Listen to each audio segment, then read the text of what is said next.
செவ்வாய்க்கிழமை ஜனவரி மாதம் 16ஆம் தேதி சோபக்கிருது வருஷம் தை மாதம் 2ஆம் தேதி. இன்றைய நட்சத்திரம் பூரட்டாதி காலை 10:50 வரையிலே. அதன் பிறகு நாள் முழுவதும் உத்திரட்டாதி நட்சத்திரம். திதி வளர்பிறை சஷ்டி காலை 10:50 வரை யோகம் நன்றாக இல்லை. அதன் பிறகு அமிர்த யோகம் 10:50க்கு அமிர்த யோகம் ஆரம்பம். சிம்ம ராசிக்கு சந்திராஷ்டம நாள். இன்று மாட்டுப் பொங்கல், கணு பொங்கல், கணு புடின்னு ஒண்ணு வைப்பாங்க. காணும் பொங்கல்ங்கிறது வேற, அது நாளைக்கு. கணு அப்படின்னு சொல்லுவாங்க. கணுன்னா அந்த பெண்கள் எல்லாம் தங்களுடைய பிறந்த வீடு நன்றாக இருக்க வேண்டும் என்பதற்காக இறைவனை பிரார்த்தனை செய்து கொண்டு நேத்திக்கு வச்ச பொங்கல்ல கொஞ்சம் மிச்சம் இருக்கும். அதையும் ஒரு சாதத்தையும் கலந்து காக்காய் புடி கண்ணு புடின்னு வைப்பாங்க. மஞ்ச கொத்து கட்டியிருப்பாங்க நேத்திக்கு பொங்கப்பானைக்கு. அந்த மாதிரி மஞ்ச கொத்துடைய அந்த இலையை வச்சு, நீளமா இருக்கும் இலை, மஞ்ச கொத்து இலையில சாதத்தை உருட்டி பொங்கலையும் வச்சு காக்காய்க்கு அதை படைப்பார்கள். அதுக்கு பேர் தான் கணு புடி வைக்கிறது அப்படின்னு பேர். கணு பொங்கல் அப்படின்னு பேர். இன்னைக்கு மாட்டு பொங்கலும் கூட. மாட்டு பொங்கலும் கணு பொங்கலும் சேர்ந்துதான் வரும். மாட்டு பொங்கல் எதுக்காக கொண்டாடுறோம்? அதாவது நம்மளுடைய முக்கியமான தொழில் என்னன்னா விவசாயம் தான். முக்கியமான தொழில் விவசாயம். அந்த விவசாயத்திற்கு உதவி செய்கின்ற விலங்கு மாடு. மாட்டை வச்சுதான் ஏறு உழுவாங்க.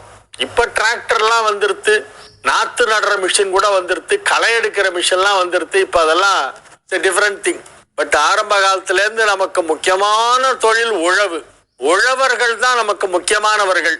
உழன்றும் ஏர் பின்னது உலகம், அதனால் உழன்றும் உழவே தலை. அந்த தலையாய தொழிலாகிய உழவு தொழிலுக்கு நமக்கு பயன்படுகின்ற விலங்குகளை நாம் ஒரு நாள் அதுக்கெல்லாம் ஒரு வாழ்த்து தெரிவிக்கணும்.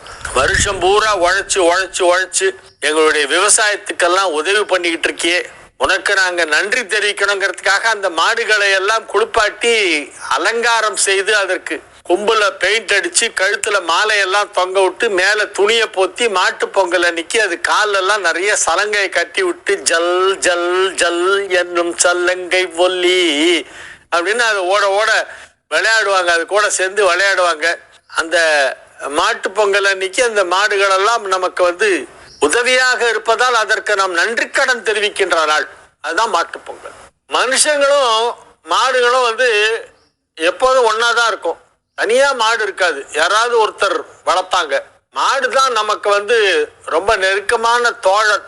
ஏன்னா குழந்தை பிறந்த உடனே தாய்ப்பால் கொடுப்பாங்க. அந்த தாய்ப்பால் நின்ன பிறகு இல்ல தாய்ப்பால் பத்தல போரல அப்படின்னா உடனே பசும்பாலை தான் கொடுப்பாங்க. பசும்பால் தான் முதல் உணவு. மனிதனின் முதல் உணவு பசும்பால். பியூர் பசும்பால், நாட்டு பசு வச்சு கறந்து அந்த பாலைத்தான் குழந்தைகளுக்கு கொடுக்கணும். அப்பதான் அதுக்கு எல்லா விதமான சத்தும் கிடைக்கும். சின்ன வயசுல நிறைய பசும்பால் குடிச்சிருந்தா அவங்களுக்கு வியாதி வெக்கலாம் வராது, அவ்வளவு சீக்கிரம் வராது. 65-70 வயசு வரைக்கும் ஓரளவு நல்லா ஸ்ட்ராங்காவே இருப்பாங்க பசும்பால் குடிச்ச பசங்கள்லாம். அந்த பசுமாட்டுக்கு நம்ம வணக்கம் தெரிவிக்கணும். கோமாதாவுக்கு நன்றி தெரிவிக்க வேண்டும். அந்த கோமாதாவுக்கு பூஜை செய்ய வேண்டும். அதுதான் மாட்டு பொங்கல். இன்னைக்கு மாட்டு பொங்கல், கோமாதா பூஜை. கோமாதா தான் பால் கொடுத்து நம்மளை எல்லாம் காப்பாத்துது. அதுக்கே தாய்க்கு நிகரான ஒரு ஸ்தானம். மாதான்னு எதுக்காக சொல்லணும்னா தாய்ப்பாலுக்கு அடுத்து பசும்பால். அதனால அதுக்கு மாதா. மாதான்னா அம்மா, கோமாதானாக்கா பசு அம்மா, பசுத்தாய். அதனாலதான் பசுவுக்கு கறவை நின்று போனா கூட கசாப்பு கடைக்கு விற்க கூடாது. அதை வச்சு பராமரிக்கணும். அம்மாவுக்கு வயசாயிடுச்சுன்னா அவங்கள தூக்கி போட்டுருவோமா? வயசாயிடுச்சு, இனிமே அம்மாவால சமையல் கூட செய்ய முடியாது. நமக்கு ஒரு ஹெல்ப்பும் அவங்களால ஆக வேண்டியில்லை. அவங்களால நமக்கு எந்த காரியமும் ஆக வேண்டியில்லை. அவங்கள துரத்தி விடுன்னு யாராவது சொல்லுவாங்களா? சொன்னா எவ்வளவு கொடூரம். அம்மாவை துரத்தி விட்டா. அந்த மாதிரி பசுமாட்டை துரத்தக்கூடாது. கோசம்ரட்சணம் பண்ணக்கூடிய நிறைய இடங்கள் இருக்கின்றன.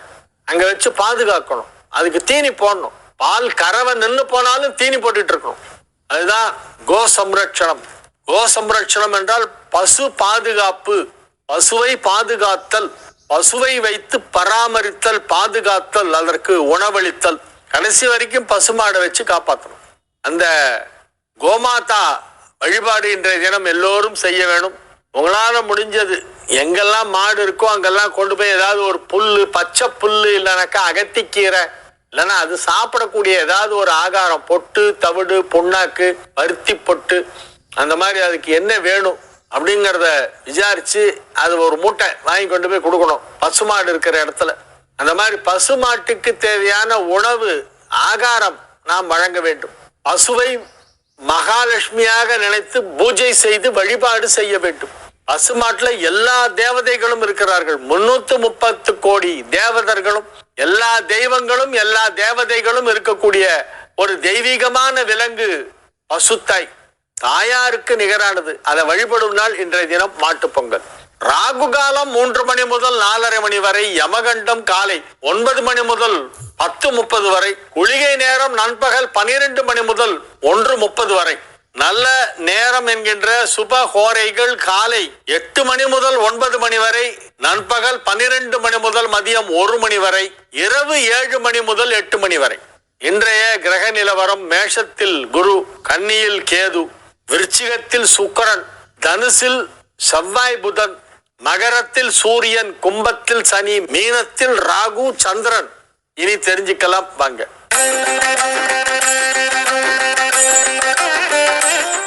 மயிலாடுதுறை ஆர் கோபாலன், திருக்கோவில்களில் சுவாமி அபிஷேகத்திற்கு பாக்கெட் பால் கொடுக்கிறார்களே, இந்த பாலே அபிஷேகம் செய்யலாமா? செய்யக்கூடாது. பசும்பால் தான் அபிஷேகம் பண்ணும். பாக்கெட் பாலில் அபிஷேகம் செய்யக்கூடாது. இதை நான் முன்னால ஒரு தடவை சொல்லியிருக்கேன். இது யார் ஸ்ட்ரிக்டா இதை ஃபாலோ பண்ண போறாங்கன்னு தெரியல எனக்கு. ஒன்னா கோவில் நிர்வாகம் அந்த மாதிரி ஒரு உத்தரவு பிறப்பிக்கணும், பசும்பாலில் மட்டுமே அபிஷேகம் செய்ய வேண்டும் அப்படின்னு ஈவோ ஆர்டர் போடணும்.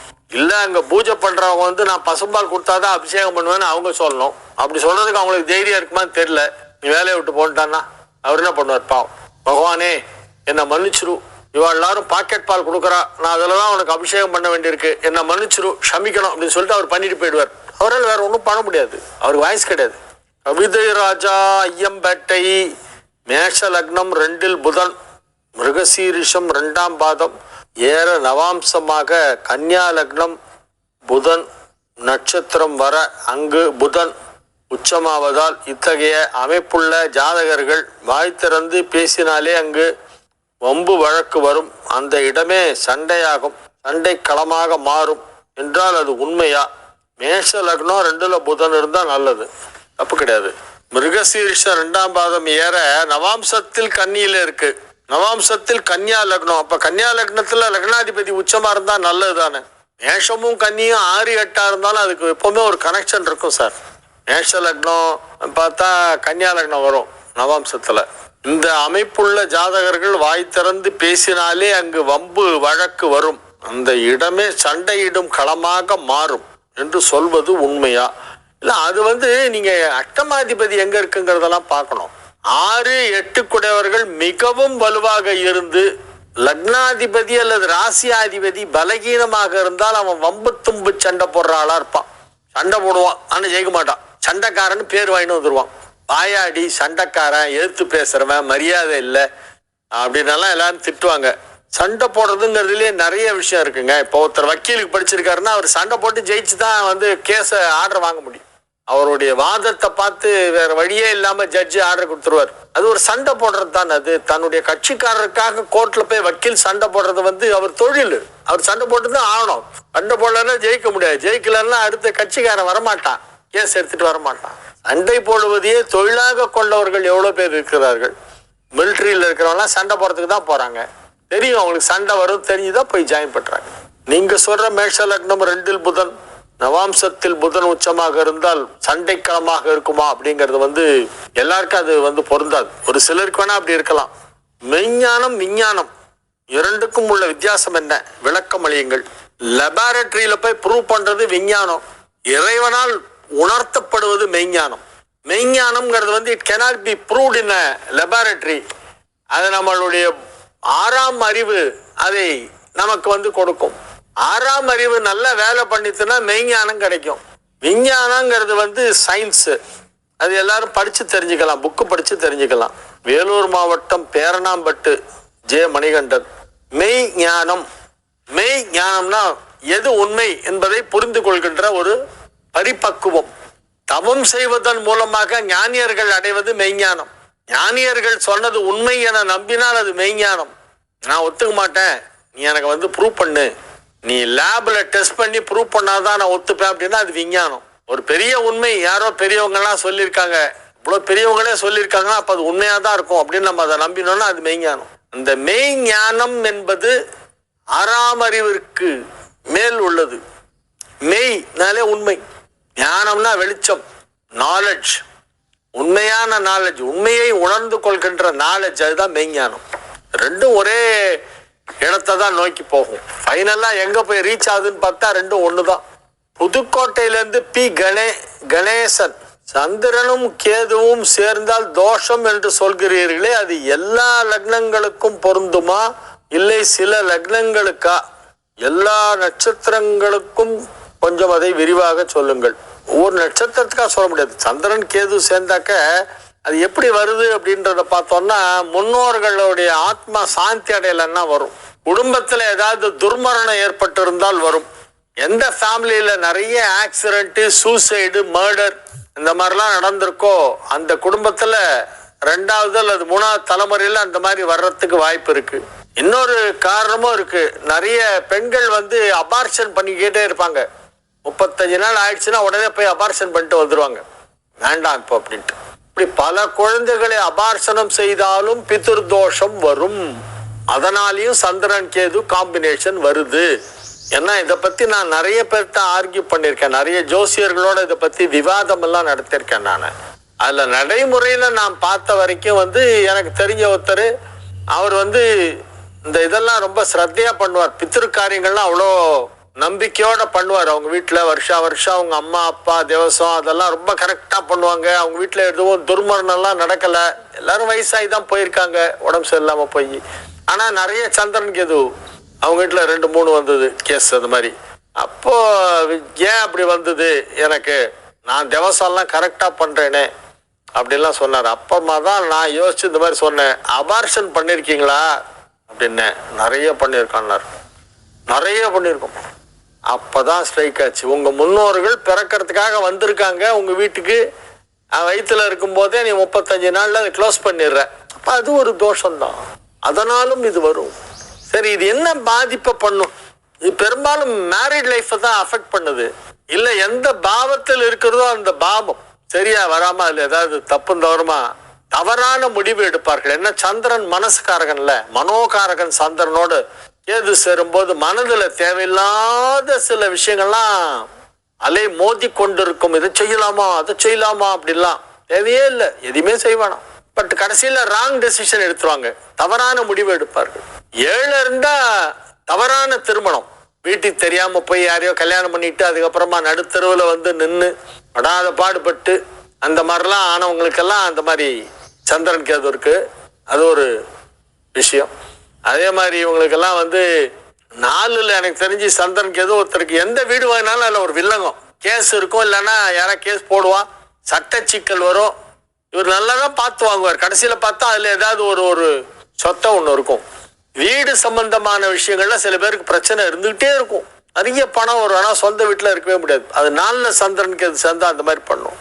10ல் சேர்ந்தா யார் பேச்சையோ நம்பி பெரிய அமௌண்ட்டை போட்டு பிசினஸ் ஆரம்பிச்சு கடைசியில் அது ஒண்ணும் இல்லாம போயிடும்.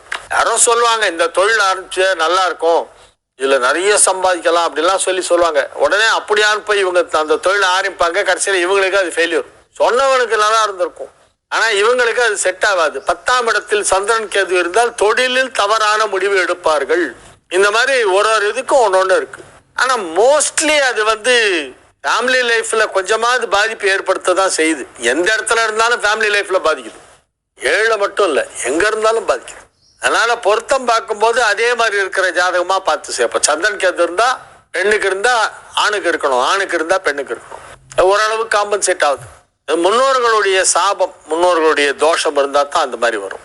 மற்ற கேள்விகளுக்கான பதிலை அடுத்த நிகழ்ச்சியிலே பார்ப்போம். ஒளிமயமான எதிர்காலம். உங்கள் ஆன்மீக சந்தேகங்களுக்கு விடை காண நீங்கள் கடிதம் எழுதி அனுப்ப வேண்டிய முகவரி தெரிஞ்சுக்கலாம் வாங்க. Zee Tamil 33B Olympia Platina, SIDCO industrial estate, Guindy, Chennai 600032.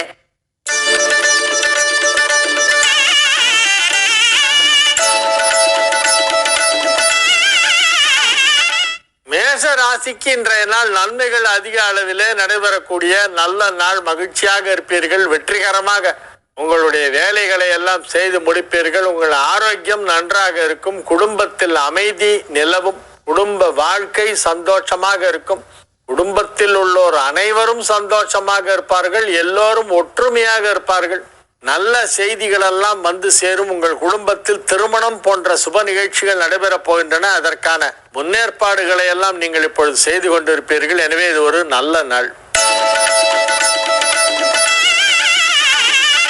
ரிஷப ராசிக்கு இன்றைய தினம் மிகவும் சிறப்பாக இருக்கிறது. ராசிக்கு 11ஆம் இடத்திலே சந்திரன் ராகு சேர்க்கை ஏற்பட்டு இருக்கிறது என்பதால் எடுத்த காரியம் அனைத்தும் வெற்றி.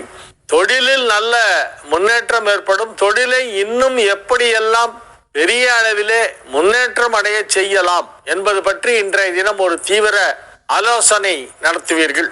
தொழிலை இன்னும் நன்றாக செய்ய வேண்டும், பெரிய அளவிலே செய்ய வேண்டும், நிறைய சம்பாதிக்கணும், வருமானம் பல மடங்கு ஆகணும். அதுக்கு என்ன பண்ணலாம் அப்படின்னு யோசிப்பீங்க. அதுக்கு நிறைய ஐடியாஸ் கிடைக்கும். அதை நீங்க அந்த ஐடியாஸ் எல்லாம் இப்ப நீங்க செயல் வடிவம் கொடுக்கலாம். அந்த எண்ணங்களுக்கு, அந்த திட்டங்களுக்கு செயல் வடிவம் கொடுக்கலாம். அதற்கான நேரம் வந்து விட்டது. எனவே இது ஒரு மிக சிறப்பான நல்ல நாள். மிதுன ராசிக்கு இன்றைய நாள் மிக மிக அற்புதமான நன்மைகள் எல்லாம் நடைபெற போகும் நல்ல நாள். ராசி அதிபதி 7ஆம் இடத்திலே அமர்ந்து கொண்டு ராசியை பார்த்து கொண்டிருக்கிறது என்பது ஒரு சிறப்பான யோகம். ராசி அதிபதி குருவின் வீட்டிலே அமர்ந்து கொண்டு குருவால் பார்க்கப்படுகிறது என்பது மற்றொரு அற்புதமான யோகம். எனவே நீங்கள் நன்றாக இருப்பீர்கள், சௌக்கியமாக இருப்பீர்கள், சந்தோஷமாக இருப்பீர்கள், செய்ய வேண்டிய வேலைகளை வெற்றிகரமாக செய்து முடிப்பீர்கள். எனவே மகிழ்ச்சியான நல்ல நாள், வெற்றிகரமான நாள், நன்மைகள் நடைபெறும் நல்ல நாள். தொழிலை விரிவுபடுத்துவதற்கு ஏற்ற நேரம் வந்துவிட்டது. இப்பொழுது நீங்கள் தொழிலை பெரிய அளவிலே விரிவுபடுத்தலாம். கடக ராசிக்கு இன்றைய நாள் நன்மைகள் நடைபெறுகின்ற நல்ல நாள். விளையாட்டு துறையிலே ஈடுபாடு உள்ள கடக ராசியினரெல்லாம் அதிலே சிறந்த முன்னேற்றத்தை காண்பார்கள். மாணவ மாணவியருக்கு இன்றைய நாள் மகிழ்ச்சியான நாள். ஏதேனும் போட்டிகளிலே கலந்து கொண்டு பரிசு வாங்கி வருவீர்கள். பரிசு, கோப்பை, சான்றிதழ், சர்டிபிகேட் இதெல்லாம் இன்னைக்கு கிடைக்கும். ஒரு பெரிய பெரிய ஸ்போர்ட்ஸ் இவெண்ட்ல எல்லாம் கலந்துட்டு அதுல ஜெயிக்கிற வாய்ப்பு இருக்கிறது. எனவே இது ஒரு நல்ல சந்தோஷமான நாளாக விளங்கும். இளைஞர்கள், மாணவர்கள் ஆகியோரெல்லாம் இன்றைய தினம் மிகுந்த சந்தோஷத்துடன் இருப்பார்கள். நன்மைகள் அதிக அளவிலே நடைபெறக்கூடிய நல்ல நாள். சிம்ம ராசிக்கு இன்றைய தினம் சந்திராஷ்டமம் இருக்கிறது. எனவே புதிய முயற்சிகளில் இறங்க வேண்டாம், அமைதியாக இருக்க வேண்டும். அதிகமாக பேசக்கூடாது, பேச்சை குறைக்க வேண்டும். பேச்சை குறைத்து செயலில் ஈடுபடுங்கள். டாக் லெஸ், ஒர்க் மோர்.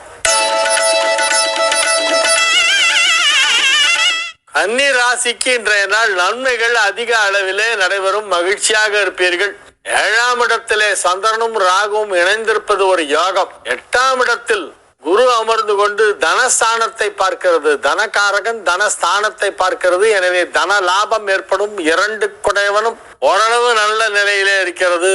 ராசி அதிபதி 4ஆம் இடத்திலே கேந்திரம் பெற்றிருப்பதால் இப்பொழுது நன்மை. குருவால் பார்க்கப்படுவதால் நன்மை. குரு பார்வையில் ராசி அதிபதி புதன் இருப்பதால் மிகப்பெரிய நன்மை. எனவே அதிக அளவிலே நன்மைகள் நடைபெறக்கூடிய நல்ல நாளாக கன்னிக்கு இன்றைய நாள் விளங்குகிறது. எல்லா விதமான நன்மைகளும் நடைபெறும். அவரவர் வயதுக்கு ஏற்ப என்ன நல்லது நடந்தால் உங்களுக்கு அது பிரயோஜனமாக இருக்குமோ அந்த நல்லது நடக்கும். அந்தந்த வயசுல நடக்க வேண்டியது அந்தந்த வயசுல நடக்கணும். அதுதான் முக்கியம். துலா ராசிக்கு இன்றைய தினம் மிக சிறப்பான நாள். நன்மைகள் நடைபெறும். மகிழ்ச்சியாக இருப்பீர்கள். 7ஆம் இடத்திலே இருக்கும் குரு உங்கள் ராசியை பார்த்து கொண்டிருக்கிறது. எனவே அதிக அளவிலே நன்மைகள் நடைபெறக்கூடிய நல்ல நாளாக இந்த நாள் விளங்கும். மாணவ மாணவியருக்கெல்லாம் படிப்பிலே அதிக ஆர்வம் ஏற்படும். இப்போ லீவு தான், பொங்கல் ஹாலிடேஸ்ல தான் இருக்கீங்க. ஆனா படிப்பீங்க. வீட்டுல உட்காந்து படிச்சு மார்ச் மாசம் வரப்போற எக்ஸாம் நான் ஓஹோன்னு எழுத போறேன். First rank வரப்போறேன். அபவ் 90 வாங்க போறேன். 3 சப்ஜெக்ட்ல சென்டம் வாங்கி காமிக்கிறேன் பார் அப்படின்னு எல்லாம் உட்காந்து சேலஞ்ச் பண்ணிட்டு படிப்பாங்க. பசங்களுக்கு படிப்புல இன்ட்ரெஸ்ட் வரக்கூடிய நேரம். விருச்சிக ராசிக்கு இது ஒரு நல்ல நாள். செவ்வாயும் குருவும் பரிவர்த்தனை பெற்றதால் யோகம். 9 குடைவன் 5ஆம் இடம் சென்றதால் யோகம். எனவே நன்மைகள் அதிக அளவிலே நடைபெறுகின்ற நல்ல நேரம் வந்து விட்டது. என்னெல்லாம் பண்ணணும்னு நினைச்சீங்களோ அதெல்லாம் இப்ப பண்ணிடலாம். தனுசு ராசிக்கு இன்றைய நாள் நன்மைகள் நடைபெறுகின்ற நல்ல நாள். ராசி அதிபதி குரு 5ஆம் இடத்திலே மேஷத்திலே இருக்கிறது. மேஷத்திற்கு அதிபதியான செவ்வாய் ராசியிலே இருக்கிறது. குரு வீட்டில் செவ்வாய், செவ்வாய் வீட்டில் குரு என இவ்விரு கிரகங்களும் இடமாற்றம் பெற்றிருப்பதால் இது மிகப்பெரிய பரிவர்த்தனா யோகம். இதன் காரணமாக பெரிய பெரிய பதவிகள் எல்லாம் கிடைக்கும். உங்களுக்கு சமூக அந்தஸ்து அதிகரிக்கும். பெயர், புகழ், செல்வாக்கு மிகச் சிறப்பாக இருக்கும். குடும்பத்தில் சுப நிகழ்ச்சிகள் நடத்துவது பற்றிய ஆலோசனை இப்பொழுது ஆரம்பமாகும். சுப நிகழ்ச்சிகள் நடைபெறும். குழந்தைகள் நன்றாக இருப்பார்கள். 5ஆம் இடம் வலுப்பெற்றிருப்பதால் பிள்ளைகளுக்கு யோகம். உங்களுடைய பிள்ளைகள் நன்றாக இருப்பார்கள். பிள்ளைகள் என்றால் இந்த இடத்துல மேல் ஃபீமேல் ரெண்டுத்துக்கும் சேர்த்த வேர்டு பிள்ளை அப்படிங்கிறது. எனவே உங்களுடைய மகன், மகள் போன்ற பிள்ளைகள் எல்லோரும் நன்றாக இருப்பார்கள். அவர்கள் ஆரோக்கியமாக இருப்பார்கள். அவர்களின் ஆரோக்கியம் இப்பொழுது நன்றாக இருக்கும். எனவே இது ஒரு மிக மிக சிறப்பான நல்ல நாள். மகர ராசிக்கு இன்றைய தினம் மகிழ்ச்சியான நாள். 11ஆம் இடத்திலே இருக்கும் சுக்கிரன் உங்களுக்கு பல விஷயங்கள் நடப்பதற்கு உறுதுணையாக இருக்கும். லாபஸ்தானத்திலே வலுவாக அமைந்திருக்கின்ற சுக்கிரனால் ரொம்ப நாளா நடக்காத விஷயம்லாம் இப்ப நடக்கும். நீங்க ரொம்ப முறை ட்ரை பண்ணி பார்த்து இது நடக்காது, சரி விட்டுருவோம்னு சொல்லி விட்டுருப்பீங்க. இப்ப பார்த்தா திடீர்னு கிளம்பி வரும். மறுபடியும் ஒரு ப்ராஜெக்ட், பிசினஸ் உங்களுக்கு வர வேண்டியது அப்ப வரல, இப்ப வரும். அந்த மாதிரி எடுத்துக்கலாம். எல்லா விதமான நன்மைகளும் நடைபெறும். அனைத்து வயதில் இருக்கக்கூடிய அனைத்து பாலர்கள், அனைத்து தரப்பினர், மகர ராசியினர் அனைவருக்கும் எல்லா விதமான நன்மைகளும் நடைபெறக்கூடிய நல்ல நாளாக இந்த நாள் விளங்கும். கும்ப ராசிக்கு இன்றைய தினம் மிக சிறப்பான நாள். நன்மைகள் அதிக அளவிலே நடைபெறப் போகின்றன. குடும்பம் அமைதியாக இருக்கும். குடும்பத்தில் உள்ளோர் அனைவரும் மகிழ்ச்சியாக இருப்பார்கள். குடும்ப வாழ்க்கை உங்களுக்கு ஒரு பெரிய வரப்பிரசாதம் என்று சொல்லலாம். அலுவலகத்தில் எவ்வளவு பிரச்சனை இருந்தாலும் சரி, வெளி உலகிலே எவ்வளவு சங்கடங்கள் இருந்தாலும் தடைகள் இருந்தாலும் வீடு என்பது நிம்மதியாக இருக்க வேண்டும். அது உங்களுக்கு அமைந்திருக்கிறது. நிம்மதியான வீடு, நிம்மதியான குடும்பம், குடும்ப வாழ்க்கை முழுமையான திருப்தி அளிக்கக்கூடியதாக இருக்கிறது. வீடு என்றாலே எல்லாவற்றிலிருந்தும் விடுபட்டு இருத்தல். ஆபீஸ் போனா ஏகப்பட்ட பிரச்சனை, வெளியிலெல்லாம் போனா அங்க ஒரு ப்ராப்ளம். அந்த பிரச்சனைகளிலிருந்து விடுபட்டு இருக்கும் இடம் வீடு. அங்க வந்து நிம்மதியா படுத்து தூங்கணும். அங்கேயே பிரச்சனை வந்துட்டா அப்படின்னா அது ரொம்ப கஷ்டம். வீட்டிலேயே பிரச்சனை இருந்தா எங்க போறது? எங்கேயும் போக முடியாது, ஒண்ணுமே பண்ண முடியாது. ஆனால் கும்பராசிக்கு இப்பொழுது குடும்பம் அமைதியாக இருக்கும். குடும்பத்தில் சுப நிகழ்ச்சி நடைபெறும். எல்லோரும் சந்தோஷமாக இருப்பார்கள். எனவே இது ஒரு நல்ல நாள். மீன ராசிக்கு இன்றைய நாள் மிக மிக சிறப்பான நாள். நன்மைகள் அதிக அளவிலே நடைபெறுகின்ற நல்ல நாள். 5 குடைவன் ராசியிலே இருக்கிறது என்பது ஒரு சிறப்பான யோகம். 5ஆம் வீட்டிற்கு அதிபதியான பூர்வ புண்ணிய ஸ்தானாதிபதி சந்திரன் இப்பொழுது மீன ராசியிலே இருக்கிறது. எனவே மீன ராசிக்காரர்களுக்கு இது ஒரு நல்ல நேரம். எல்லா விதமான நன்மைகளும் நடைபெறப் போகின்றன. பதவி உயர்வு கிடைக்கும், ஊதிய உயர்வு கிடைக்கும். வியாபாரமாக இருந்தால் அதிலே பெரிய வளர்ச்சி ஏற்படும். எல்லா விதமான நன்மைகளும் நடைபெறக்கூடிய நல்ல நாளாக இந்த நாள் விளங்குகிறது. தொழில், உத்தியோகம், வியாபாரம் ஆகியவை மிகச் சிறப்பாக இருக்கக்கூடிய நல்ல நாள். எனவே இந்த நாள் மகிழ்ச்சியாக இருப்பீர்கள். நீங்கள் மகிழ்ச்சியாக இருப்பீர்கள். உங்களை சுற்றிலும் இருப்பவர்களும் மகிழ்ச்சியாக இருப்பார்கள். வியாபாரம் நன்றாக நடைபெறும். திருமண வயதில் உள்ளவர்களுக்கு திருமணம் இப்பொழுது நிச்சயிக்கப்படும். எனவே இது ஒரு நல்ல நாள். நாளைய விசேஷங்கள். நாளைக்கு காணும் பொங்கல், கரிநாள். வாழிய செந்தமிழ், வாழ்க தமிழர், வாழிய பாரத மணி திருநாடு. வந்தே மாதரம், வந்தே மாதரம், வந்தே மாதரம்.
இன்றைக்கி வந்துட்டு ராகு காலம் பார்த்திங்கன்னா வந்துட்டு காலையில் 10:30 12 மணி வரைக்கும் இருக்குங்க.